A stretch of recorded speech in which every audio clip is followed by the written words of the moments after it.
Hi, and welcome to Introduction to QGIS Symbology. My name is Kurt Menke. I work at Septima, and in this video I'm going to introduce the course to you. This is a 3-hour online course, which will mostly consist of me demonstrating techniques to you. This course session will be recorded, and you'll be provided the recording afterwards so that you can re-watch it as you go through the assignment, which I'll provide to you after that course. And the following week, we'll have a 1-hour follow-up session, and this will be a chance to have a more informal chat about QGIS symbology, go over any issues that you ran into or specific questions you have about symbology related to your geodata. And this is a QGIS certified course, so that means that you'll be receiving a certificate when you turn in your completed assignment. So in the course, we're going to start with an introduction to some cartographic techniques and the QGIS symbology interface. And we'll then start working with vector data, looking at different renderers and techniques for points, lines, and polygons. We'll then look at labels, styling raster terrain data, and finish the course by looking at the QGIS Style Manager and other tools QGIS has for managing data layer styles. So in QGIS, you have different options based on the geometry and the data model. So for example, with vector data, you have different renderers for points, lines, and polygons. And there's also a different interface for raster data, mesh data, and point clouds. So this is a slide showing all the different renderers for each geometry in QGIS. So we're going to start looking at the point data first, move into line, polygon, and finish with raster. And so you can see that there's a lot of different specific renderers for each different geometry type. There's also these things called symbol layer types, which can be used in combination with the renderer shown above. So you can see you have a myriad of choices for styling your data in QGIS. And there are occasionally new symbol layer types added to QGIS. So for example, at QGIS 324 last year, the line burst and outline line burst symbol layer types were added, along with raster line and outline raster line. So you'll occasionally get new symbol layer types. At 326, the animated marker was added. So there's some interesting things here. Almost everything is possible with symbology in QGIS. Starting with points, the default symbology for really any layer you add to QGIS is single symbol. That simply means that you'll be creating one symbol for all the points in that layer. But there are many other choices. So we can see that there are no symbols, categorized, graduated, rule-based, point displacement, point cluster, heat map, and embedded symbols, all different renderers for point data. So we're going to look at categorized and graduated. These are renderers based on attributes. And so you can style your data using either of these, and we'll look at some good use cases for that.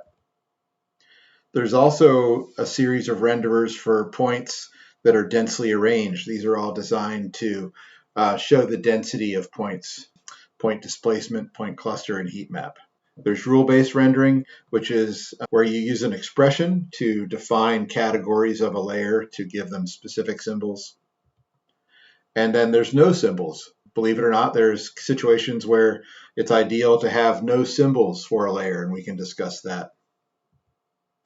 So we're going to look at categorical rendering as well. So here I'm in QGIS using the layer styling panel for a places layer, and I'm choosing the categorized renderer, and then I have to choose the field that I'm going to use. So here I'm using region name, and I click classify, and the points get given a unique symbol based on every unique value in that region name field. I can switch to a different field, for example, municipality name here, and click classify again, and now I'm going to get a map where every place gets a different symbol based on the municipality that it lies in.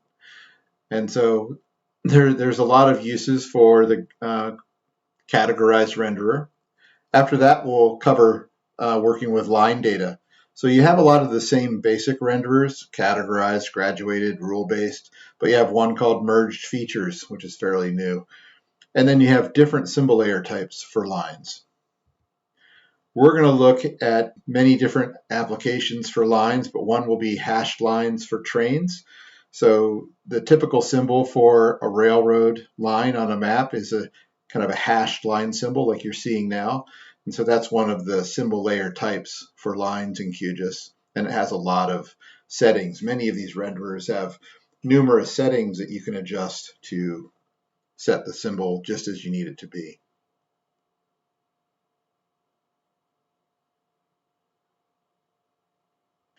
We'll then move into polygons, and there's a lot of options for polygons. Here we're seeing we get different options when we choose the fill component versus the simple fill. When we choose simple fill, we can adjust the fill color or the fill style that I'm doing here. And there's a whole menu of different fill styles you can use for polygons, different patterns and cross hatchings for it. You can choose no brush, which would be hollow, or solid, which would be a solid fill. You can also choose the stroke or outline color, the stroke or outline width, and then the stroke style as well. So you get a lot of options with polygons, even using the single symbol renderer. But we can also, instead of simple fill, choose a different symbol layer type. So here for lakes, the nice one is the shape burst fill, which allows you to choose two colors and define how the color changes between those two around the feature. So we'll learn how to use the shape burst fill to make nice symbology for various features. You can also add additional symbol layer types to a symbol and come up with a stacked symbol with different components. So here I'm adding an outline simple line to the shape burst fill, so I have two different symbol layer types for my layer. And so you can build up a stack and create a more sophisticated symbol that way. We'll learn about choropleth maps, which are basically data maps where you are mapping a data variable across polygons. And so there's then different methods of choosing how these numeric values are divided amongst the features. And so we will look at some of these types, such as equal count or quantile, equal interval, and natural breaks. Same data, many different maps. And then we'll move into labeling. So we can label based on attributes. So here we're switching to the labels tab of the layer styling menu and then choosing which field. So here we're going to choose municipality name to label the municipalities with. You can then choose the font color, and there's a lot of other tabs in here for configuring the labels, which we'll learn about. You can spend quite a bit of time on labels. There's a lot that can be adjusted for them, including the placement of the label in or around the feature.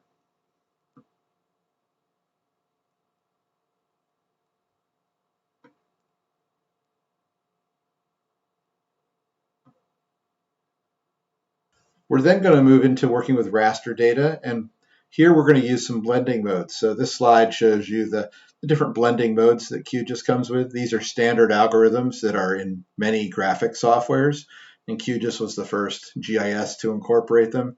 And they're broken into four groups: the lighten group, the darken group, the contrast group, and inversion and cancellation. And we'll learn one use case for a couple of these.